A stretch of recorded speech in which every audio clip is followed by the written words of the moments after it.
जिम्मेदारी है, लोगों को समझना होगा। और अब आगे बढ़ते हैं। जो अगले खास मेहमान हमारे साथ हैं वो हैं डॉक्टर राघवाचार्य, कथावाचक हैं। बहुत स्वागत है डॉक्टर राघवाचार्य जी आपका एबीपी गंगा पर।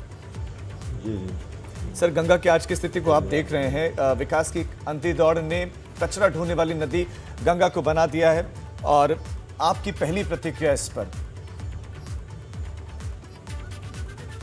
देखिए, गंगा नदी जो है ये केवल प्राकृतिक नदी मात्र नहीं है। आध्यात्मिक दृष्टि से हमारे यहाँ गंगा जी को साक्षात ब्रह्मद्रव कहा गया है। ब्रह्म परमात्मा ही लिक्विड फॉर्म में द्रव्य के रूप में, जल के रूप में प्रवाहित हैं। ऐसी महिमा है गंगा जी की। और जो गंगा समस्त प्राणियों को पवित्र करने वाली हैं, बाह्य रूप से और अंतर रूप से, यहाँ तक कि मन को, पाप को, इन सब चीज़ों को शुद्ध करने वाली हैं, पाप को मिटाने वाली हैं, ऐसी गंगा आज प्रदूषित हो रही हैं। और कहीं न कहीं इसमें कारण सरकार की नीतियां भी हैं। सरकार को सुव्यवस्थित और कठोर नीति बनानी चाहिए। गंगा शुद्धि के ऊपर, गंगा की पवित्रता के लिए अनेक योजनाएं सरकार ने बनाई और अरबों रुपए उसके ऊपर खर्चा हुआ, लेकिन अभी तक कोई सफलता दिखाई नहीं पड़ती है जितना गंगा की शुद्धि होनी चाहिए। और निश्चित रूप से गंगा अगर शुद्ध रहेंगी तो हम शुद्ध रहेंगे, हम पवित्र रहेंगे, क्योंकि गंगा ही हमको पवित्र करने वाली है और गंगा की अपार महिमा है। गंगा जी अगर शुद्ध रहेंगी तो प्रकृति शुद्ध रहेगी, हमारा अंतःकरण शुद्ध रहेगा और भारतीय संस्कृति हमारी सुरक्षित रहेगी। इसके लिए सरकार को बहुत कठिन निर्णय लेना होगा।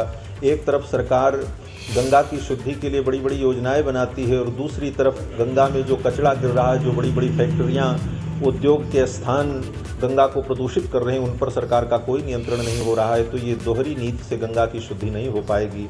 मैं बहुत ही कठोर शब्दों में कहूँगा कि सरकार को अपने बहुत सारे लाभ को छोड़ करके निश्चल भाव से गंगा की शुद्धि के लिए प्रयत्न करना होगा, तभी गंगा की शुद्धि प्रकट होगी और गंगा की शुद्धि से हम सभी का कल्याण होगा। डॉक्टर राघवाचार्य जी, साल 2014 के बाद से हमने देखा कि गंगा को स्वच्छ करने के लिए अलग तरह के मिशन, योजनाएं चली, चाहे नमामि गंगे परियोजना हो, गंगा स्वच्छता मिशन हो, इस तरह से बहुत सारे कार्य किए गए।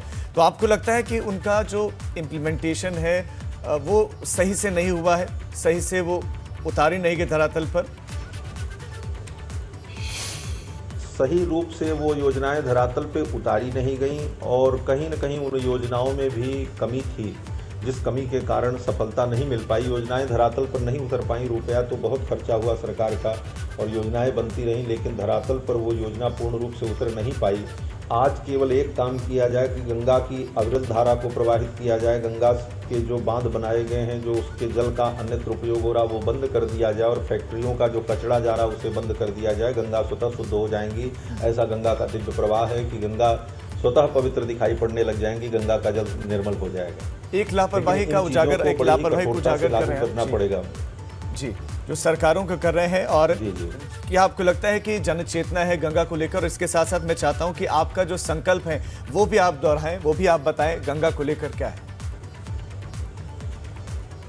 हाँ, सरकार को अपना कार्य करना चाहिए। उसके साथ साथ जनता में जब तक चेतना जागृत नहीं होगी, सरकार भी अकेले कुछ नहीं कर पाएगी। जनता को भी जागृत होना होगा, जनता को जागरूक होना होगा। और जनता को जागरूक करने के लिए गंगा के प्रति उनकी भावना सुदृढ़ हो, गंगा के प्रति उनकी भावना पवित्र हो और इस बात को समझें। इसके लिए भी एक व्यवस्थित निश्चित कार्यक्रम होना चाहिए और जनता को भी जागरूक होना चाहिए। और हम प्रतिज्ञा लेते हैं, आज हम इस चैनल के माध्यम से भी यह प्रतिज्ञा करते हैं, ये संकल्प लेते हैं कि गंगा की शुद्धि में हम तन मन धन से प्रयत्न करें। गंगा अगर शुद्ध रहेगी तो हम शुद्ध रहेंगे। गंगा हमारे पाप को धोने वाली हैं। जब गंगा स्वयं गंदी हो जाएंगी, अपवित्र हो जाएंगी अथवा उनमें प्रदूषण हो जाएगा, तो गंगा हमारे पाप को कैसे धो पाएंगी? इसलिए जी, हमारे यहाँ जिस तरह कहा गया है, गंगा गंदी नहीं होनी चाहिए। जी, डॉक्टर राघवाचार्य जी, नहीं होनी चाहिए। तो धर्मो रक्षति रक्षितः। जी, धर्मो रक्षति रक्षितः। धर्म की रक्षा हम करते हैं तो धर्म हमारी रक्षा करता। उसी तरह जब गंगा को हम शुद्ध रखेंगे तो गंगा भी हमको शुद्ध रखेंगी और पवित्र रखेंगी। बहुत शुक्रिया डॉक्टर राघवाचार्य जी आपका एबीपी गंगा के साथ जुड़ने के लिए। आपने यही कहा कि